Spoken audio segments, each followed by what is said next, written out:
ঈদের ছুটিতে ঘরে ফিরতে শুরু করেছে মানুষ। ঢাকা সিলেট ও কুমিল্লা সিলেট মহাসড়কে যানবাহনের চাপ বেড়েছে। কোথাও কোথাও থেমে থেমে যানজট সৃষ্টি হচ্ছে।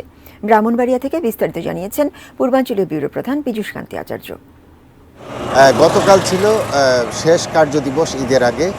গতকালই কিন্তু এই নারীর টানে বাড়ি ফেরা শুরু হয়েছে সাধারণ মানুষের। আপনি জানেন, ঢাকা সিলেট এবং কুমিল্লা সিলেট মহাসড়কে কিন্তু এই ঈদের ছুটি শুরু হওয়ার পর থেকেই গাড়ির চাপ বেড়েছে।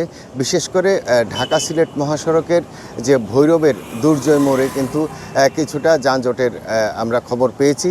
এছাড়া যে বিশ্বরোড মোড় রয়েছে, ব্রাহ্মণবাড়িয়ার বিশ্বরোড মোড়ে কিন্তু আমরা দেখেছি প্রচুর যানজট রয়েছে। এবং হাইওয়ে পুলিশের যে ভারপ্রাপ্ত কর্মকর্তা আমাকে যেমনটি বলেছেন, তাদের এখানে এই সংকট রয়েছে, পুলিশের সংকট থাকার কারণে কিন্তু তারা সেইভাবে কাজ করতে পারছে না। তারা বলেছেন জেলা পুলিশের সাথে সমন্বয় করে তারা এই ঈদের ঘর ফেরা মানুষের সহযোগিতা করবেন।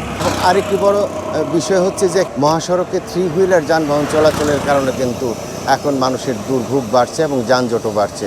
তো এই ছিল আমার কাছে ব্রাহ্মণবাড়িয়া থেকে সর্বশেষ।